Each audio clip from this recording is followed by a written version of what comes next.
Awesome. Well, again, thank you for being here. I finally figured out how to turn my mic on. So can you hear me in the back? Scott, how you doing out there? You guys good? Good.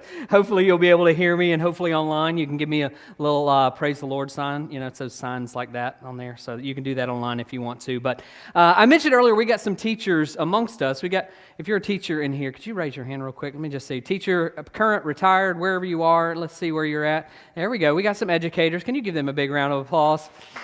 Particularly those who have struggled and worked through this past year, I just want to say thank you. Thank you so much. I know it's been a long 18 months of your life, maybe more. I don't even know how long it's been. You know, 2020 was that 5-year year that we all lived through.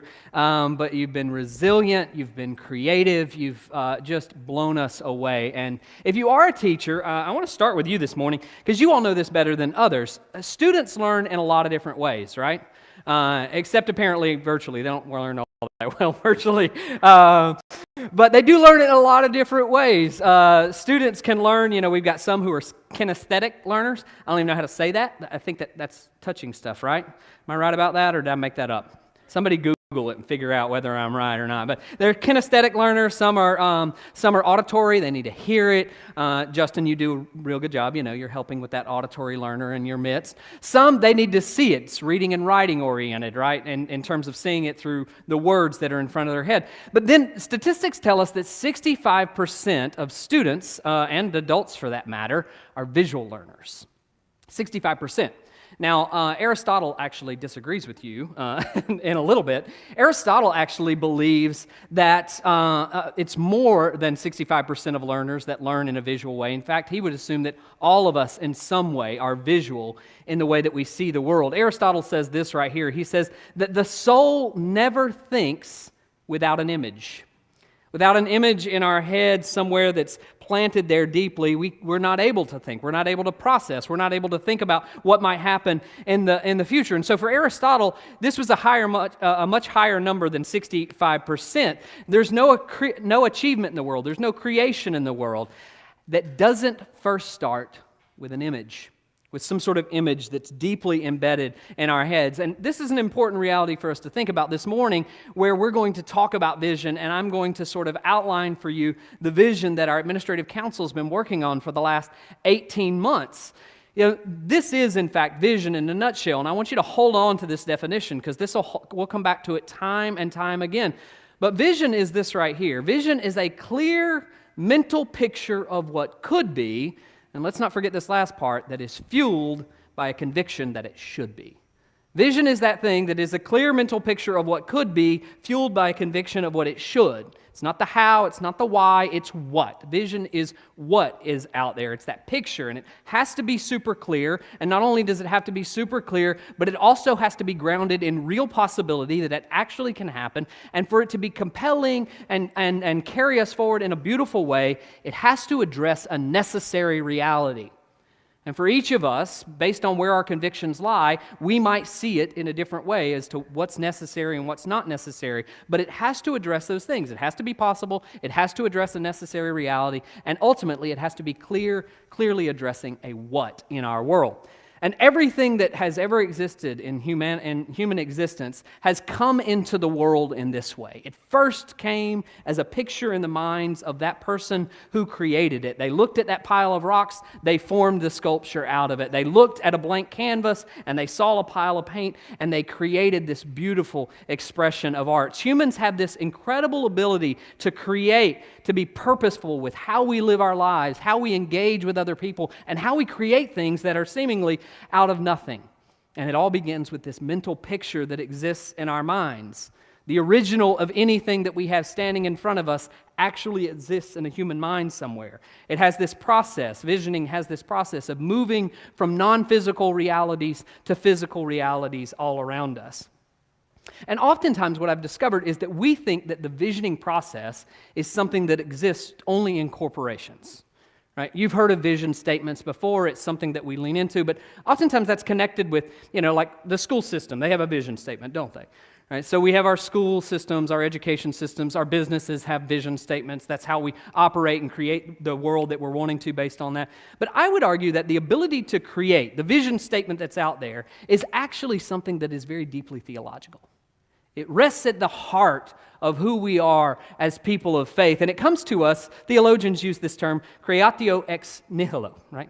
It's the creation out of nothing that's there. And a lot of times we put this only on God. We think that this is just a reality that exists within God, and there's a reason that we do that. It comes from Scripture. Genesis, the very first verse, it says it this way. It says, "In the beginning, when God created the heavens and the earth was formless and void," or a formless void.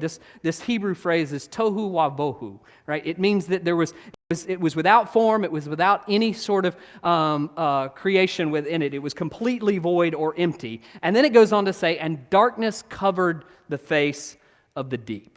There's nothing here. There's nothing to be had. There's complete darkness in the world that God is stepping into in this reality, or the universe that God is stepping into.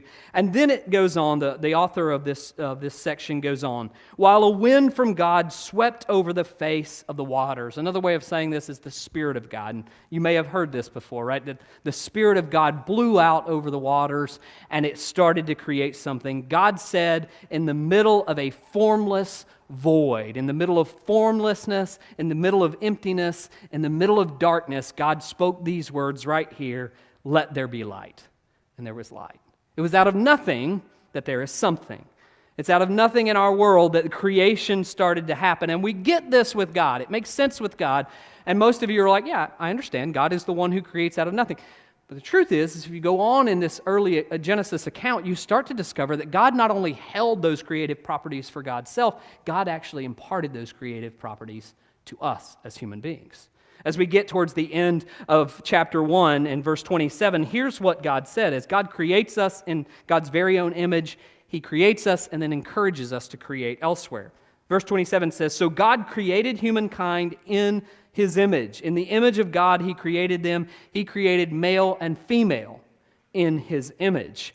And then He goes on. So it's very clear. He's created us. He's the prime creator in the world, the author of all life, of everything that we see. But look at what God does immediately after God creates humanity. He doesn't do this with any other parts of His creation, but He does it with humanity. Verse 28, "Be fruitful and multiply.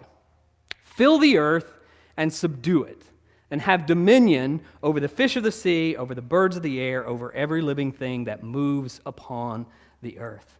Verse 27, God creates us in God's image. Verse 28, He then asks us to do what He has done, to multiply, to create life on this earth, and when we do so, to have dominion and lordship over it in the same way that He does. Here is where we, in this world, in the biblical narrative, this is where we become co-creators with God.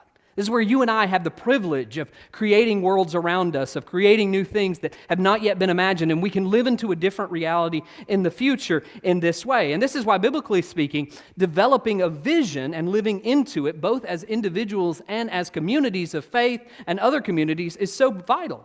Because this is an exercise where we get to express that primary gift of creativity that God made us with. The ability to create something new, to pull it out of negative spaces. Where we see the emptiness, where we see the voids in our world around us, we're able to create something different. We're able to say to that emptiness, that darkness, that void, it doesn't have to be that way. We can change it. We can create something brand new. And when we can envision something new, something different than all the negative spaces that are around us that we're currently seeing, all the darkness that's there, in this way, a vision is birthed. You see, we always have to look at what God did. God looked at the darkness, and what did He say should come into existence?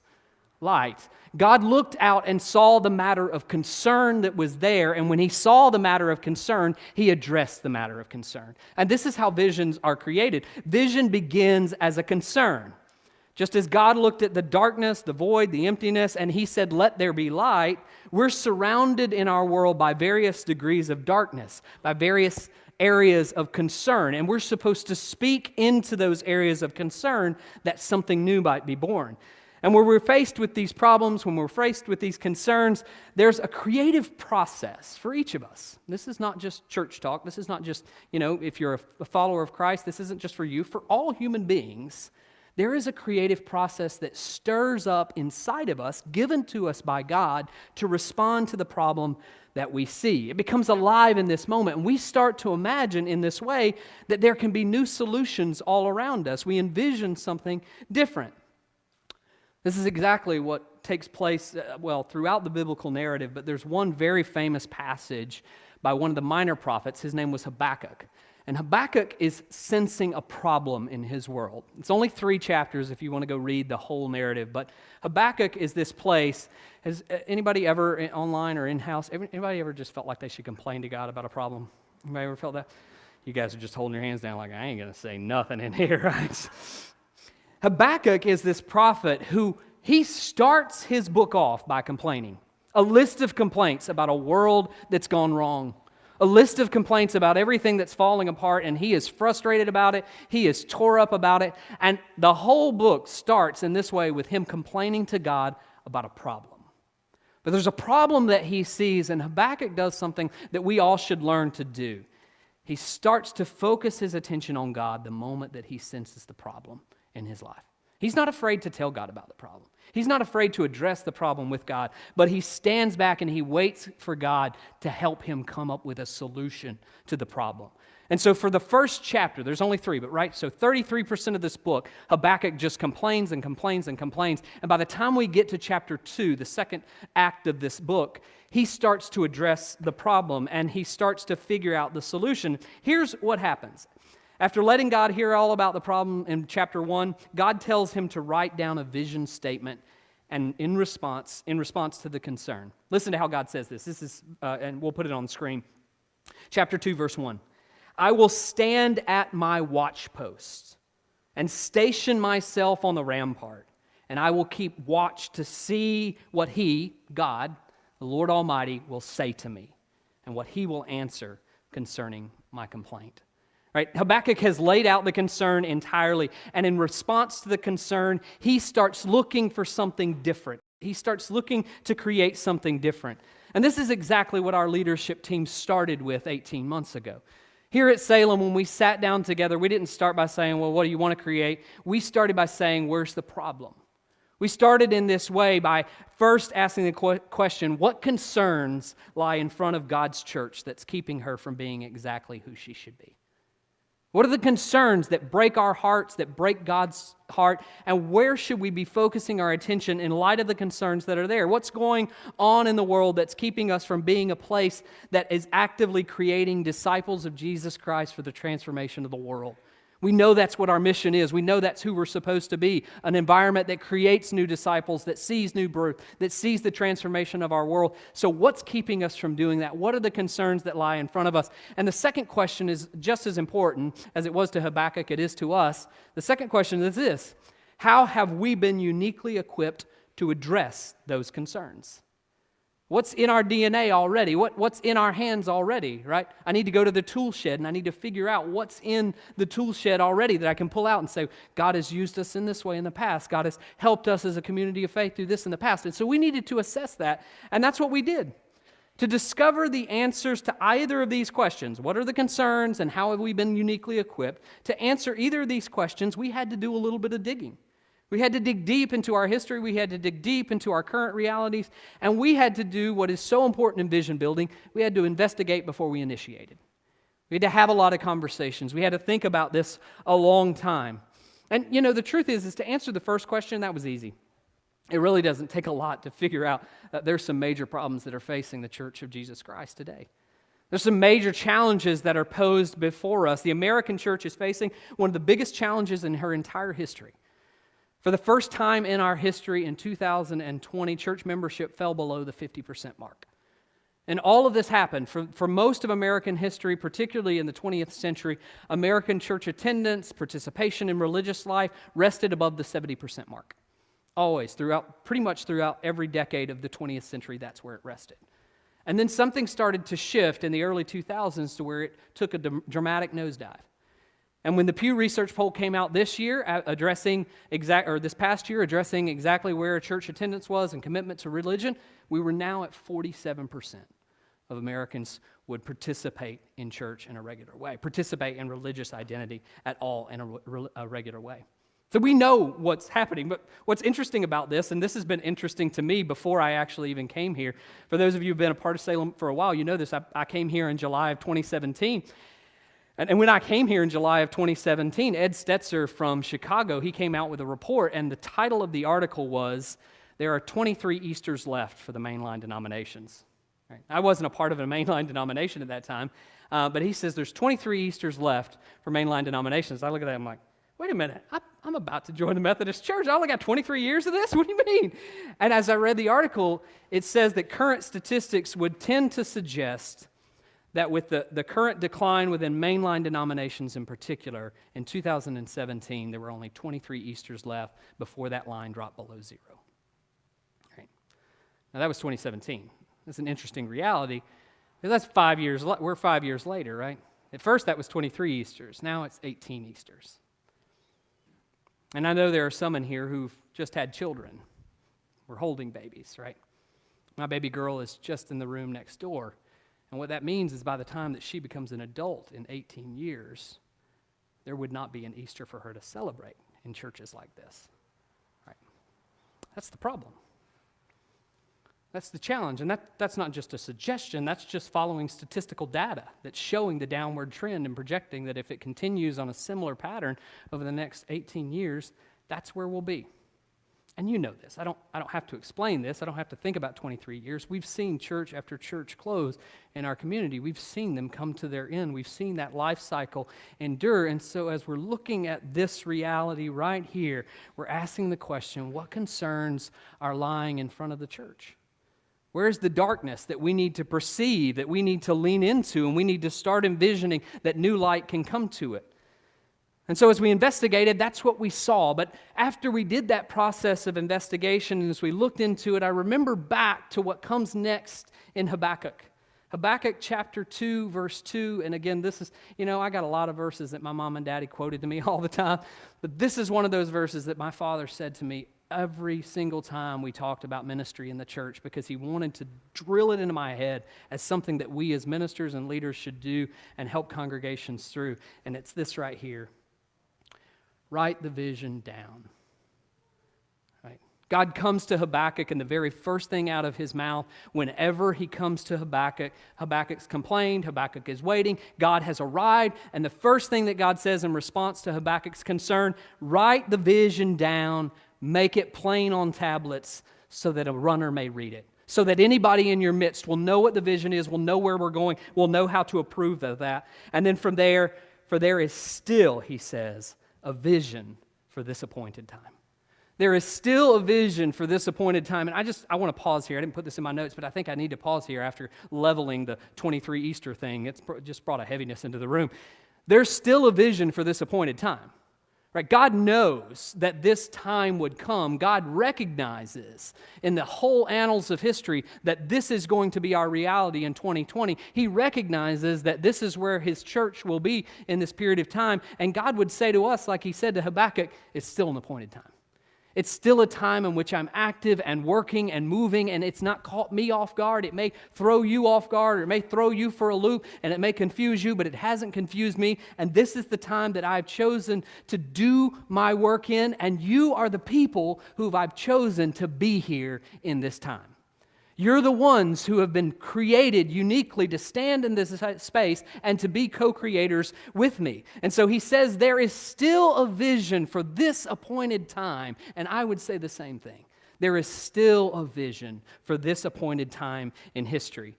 And of course, for Habakkuk, it speaks of the end of times. It does not lie. If it seems to tarry, just wait for it. Because God is working this vision out. God says there's a path forward. There's still hope for the future. But it's going to take a God-ordained vision to accomplish the task that lies before us. It's going to take us leaning in and listening to what God is speaking to her church and buying into that. When church membership is at a historic low in our country, we can continue to envision a different future. We can work to create that different future. So what is the future of the church? What is the future of our faith? When we latch onto a vision, remember, when we latch onto a vision, I'm going to bring up what I've said all along, we can create a brand new what? A brand new what in our world. That's what a vision is, right? A vision is a clear mental picture of a what. Of a what could be, fueled by a conviction that it should be. It's a mental picture of a what, not a why. We know our why. We exist to create disciples for the transformation of the world. We need to know what we are creating. And it's not a how. There are going to be a lot of questions in our future about how do you do this? How do you accomplish this? That's not the question. We're not addressing how we do this. God is the one who helps empower us and bring people around that we can produce the how. We just need to know what. We need to know what God is calling us to. We need to know what God is directing us to. We are calling something into existence. We are creating something, and we need a picture of what that is. Remember, that's what vision is, right? It's a clear mental picture of what? Pointing towards possibility, addressing a necessary reality. That's what a vision is all about. And when God speaks to Habakkuk, He encourages him to create that clear mental picture of the what.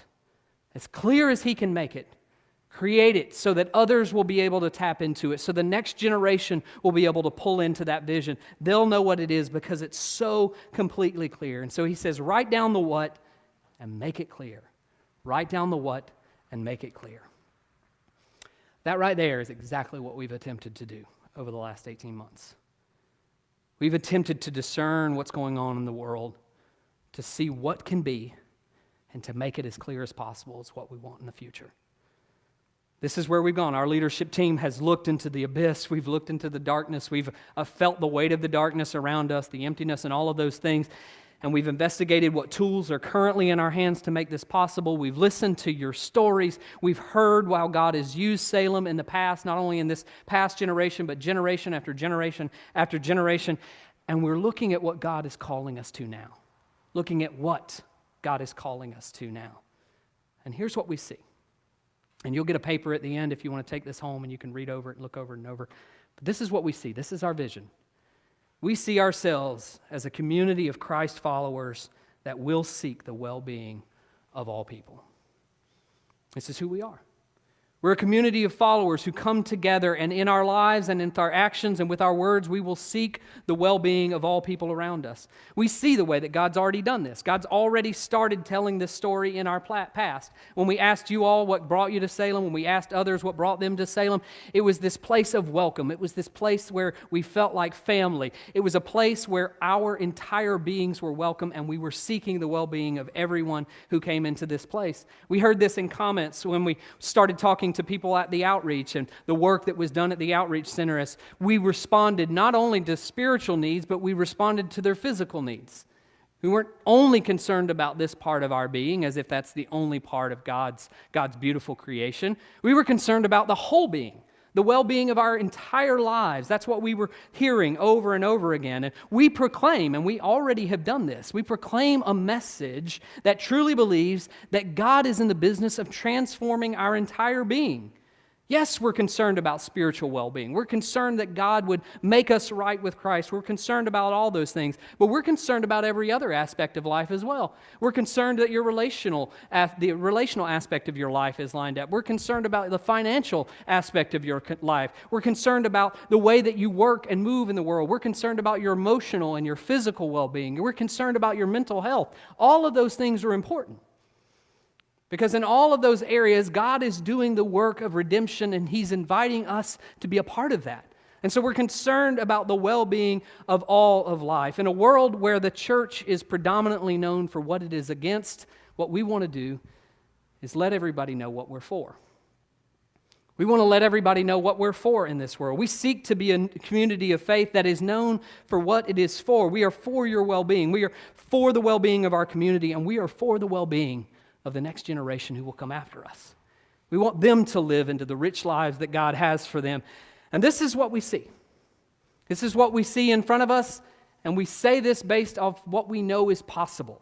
that it could be, that it can happen, that it will happen as we work together. We develop that clear mental picture of what could be, and we believe not only that it could be, but here's the important part for all of us today, and this is where I need your help and your conviction. It should be. It should be a reality. And this isn't something that I can force on anyone. This is something that the Spirit of God starts to stir up in us, believing that not only could this be our reality in the future, but you know what? By God, it should be our reality. This should be where we're heading. This should be how we as people of faith respond in the world as followers of Christ. This should be where we go. This should be the firmest conviction as a disciple of Jesus Christ. We should believe that God is for God's creation, that He is working on behalf of God's creation. And in the person of Jesus Christ, we get to see this. We get to see how Jesus took on flesh. He committed Himself completely to this. And He was for us. This is what we see. This is what we see, this is what could be, and this is what should be. But how do we make the vision become a reality is really the next question. And this was the next phase of our conversation, because the short answer to this is you have to change the way you act. You have to change your behavior. In light of what you see in the future, there has to be a shift in your behavior. In the midst of God creating something out of nothing, He had to speak into reality. There was silence, and then God spoke. And there was a reality on the other side of it. And the same is true for us. In order for a vision to become a reality, we have to change our behavior. And of course, visions will always require this level of maintenance. And so in order to maintain the vision, maintaining a vision requires adherence to a set of core beliefs and behaviors. And that's why in the document that you'll receive that you can find online, it not only describes what we see, but it describes what we will do in order to create this reality. What are the things that you and I have to participate in? What are the things that we should be saying? What are the things that we should be doing with our very lives? And in our case, we've described these as 3 abiding behaviors. I like to refer them, and it kind of naturally came out in our conversations. These are our 3 C's. We're going to be connected, committed, and continually growing. Connected, committed, and continually growing. Connected, committed, and continually growing. Is it in your head yet? Connected, committed, and continually growing. Why don't you say that with me? Connected, committed, and continually growing. These are the behaviors that we have to adapt. And if you want a simplistic version of what you are to do in your life and faith, you need to connect with God and others. Others who are both inside the community of faith and outside of the community of faith. You need to commit your entire life on behalf of others. You need to learn how to serve others in some capacity, to be in commitment of your life, because that's what Jesus did. Jesus, though in the form of God, did not think godliness as something to be acquired, but instead submitted Himself, taking on human flesh, becoming a servant to us all.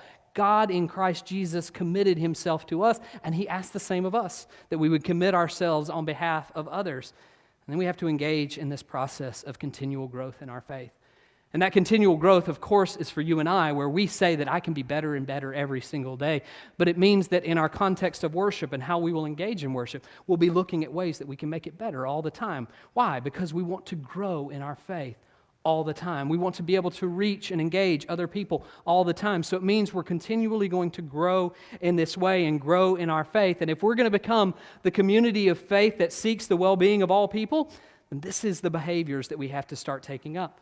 We have to seek out ways that we can be connected with God, that we can be connected with each other. We do that in our worship. We do that in our discipleship groups. Whatever way that we can find that deeper connection, that's what we have to do. If we're going to be that church that seeks the well-being of all people, then we're going to take on the mind of Christ. We're going to commit ourselves completely on behalf of others through outreach, through community service, through whatever it is that we serve, in serving in the local church on a Sunday morning to make the guests who come in our doors feel welcome, serving through these ways like some of our students are doing and others are doing right now to engage people who aren't even here. Like, you're not here right now, but you're just as much of this congregation as anyone who's gathered in this space. And it's because there's a group of us who've committed their lives on behalf of you. They want to make sure that you get the message. They want to make sure that no matter where you are in life, that you're connected to this community of faith. And here's what I know. Here's what I know about vision statements, and here's where we have to come together in this moment. Vision statements and group transformation require something very specific. In order for visions to thrive, they thrive in an environment of unity. That's what happens. Visions in any great corporation, visions in any community group, visions within the context of the local church, even your personal vision. Your personal vision for your life thrives when you live an undivided life. And visions within the context of community thrive when we live undivided lives, when we choose to unite around that. But visions will die in environments of division. The work that surrounds this vision rises and falls on our commitment to this collective vision and the way that we will unite around that. And we have to ask ourselves that question that I went to just a few minutes ago. Am I convicted about this? Do I not only believe that it could be a reality, but here's what I believe. It should be a reality. It should be the work of every person in the context of the church, not just for me, but for all of us. And if you're a member of this community of faith and you're a part of it, then I'm so convicted about it that I'm going to pull you in. I'm going to say, if you're a part of this community of faith, then you should be convicted about it, and you should be living into these things. And we pull each other up in that way. Because remember, that's what a vision is, right? I'll put it up one more time. I don't want you to forget this. A vision is a clear picture of what could be, a clear mental picture of what could be, fueled by the conviction that it should be. In order for there to be collective unity, in order for us to hold that in unity, there needs to be collective conviction. We have to be convicted about this together. Our hearts have to break together for a world that is apart from Christ. For other brothers and sisters in Christ and other fellow members of the human race who feel the disintegration of their lives. They feel it in their health, they feel it in their wallets, they feel it in their relationships, they feel it wherever they are. And our hearts need to break for the world that is apart from the wholeness that comes in Christ. Our actions have to be geared towards collectively pursuing the well-being of others in the world. Our passions have to be united around this new vision and what it could be. And if this happens, if this occurs, if we can find the unity in this area, then I believe that God is going to do the work that only God can do in our midst. I believe that God is going to work in a way that transforms not only our lives who are gathered here, but other lives who are gathered around us and others who are in the surrounding community. We're going to see relationships restored. We're going to see hope giving. We're going to see healing manifest. We're going to see real transformation of the lives of those who come into contact. And you know why I believe that God will do the work of transformation? You know why I believe that God will manifest in all these other areas? Because the end of a God-given vision, you know who rests there? God. Right? At the end of a God-given vision, God is there. God is the one who's already standing there. Think back about what he said to Habakkuk. He says, I know you may not see it right now. I know you may not think it's right there right now. But it is. The future is coming. And the future looks different. And God can say that because God is already standing in that future. God can assert that because God is present there in the same way that he is present here. And so the end of our God-given vision is God. God's already waiting for us to live into this. God's already waiting for us to move into them. And this, my friends, this is the work that our leadership team has discerned God is calling us to. This is the way that we've wrestled with this. We've thought about this. We've carefully word-crafted and cut things out and added things in and shifted it over and read passages of Scripture and listened to your stories and made some phone calls and all these things. This is the work that we believe God is calling us to. But in this place, each of us have a decision to make. Are we convicted about the future that God is calling us to? Are we convicted that this is part of the future that God is calling us to? We can remain just comfortable in the area that we're sitting in, the reality that we're in. But for the vision to become reality, it can't only just be could be, it has to be should be. And it not only has to be should be for all of us as a collective, but it has to be should be for us personally. As Jeremiah says, Jeremiah felt the conviction of God one time about speaking to others in his midst, and he said, it feels like fire shut up in my bones. Right? That's the level of conviction that has to come. It feels like fire that I just have to let it out. I can't keep it in anymore. I have to explode with this, to explode in my actions and my words and all of these things. I have to let it out. It can't just stay there. And the more you're convicted that this is the way the church should be, the more your actions will mirror that. the more you'll take on those 3 C's. The more I'll remain connected and committed and continually growing, and connected and committed and continually growing. And I'll know that those are the ways in which I can become a part of this vision. And then that entire environment, what sounds like a church vision, will soon become a personal vision. It'll be a way that you choose to live your life, because a vision is ultimately born in the soul of a person who gets so wrapped up in the tension between what is and what could be that they start to live towards that could be. So today I just want to end this way. Wherever you are, if you're here in this room, if you're in the fellowship hall, nursery, wherever you are on campus or beyond, what's your vision? What's your vision? What is the thing in your life that keeps you up late at night? What's the thing that while you're trying to do something else, it distracts you and you're constantly focusing in on that?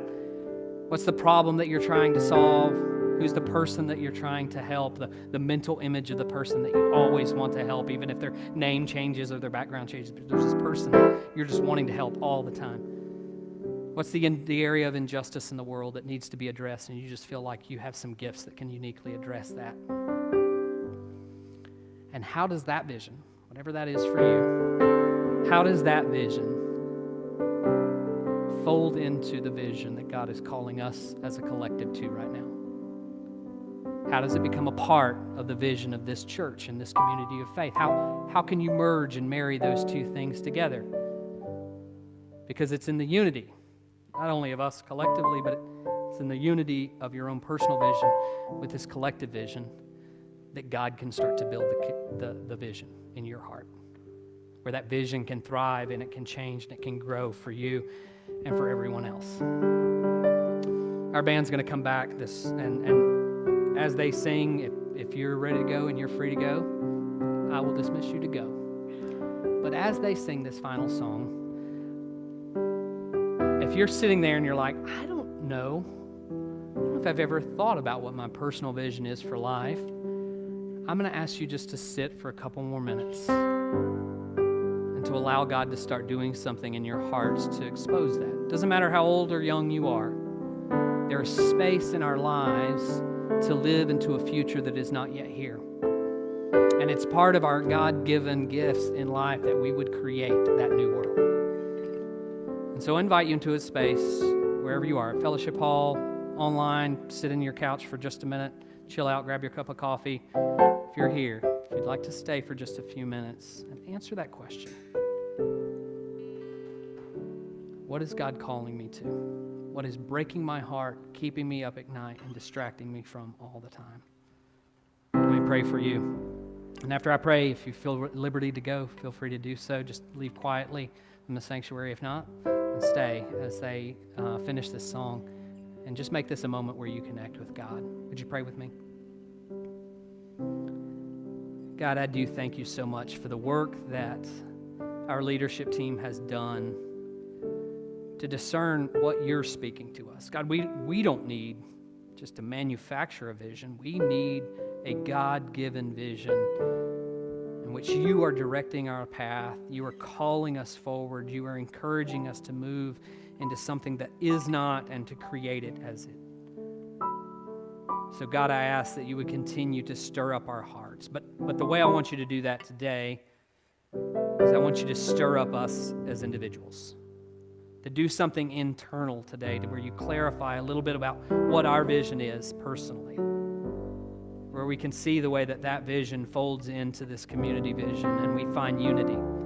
We don't want to live disintegrated lives. We don't want to live lives that are separated and torn apart internally. We want to live in unity, even personally.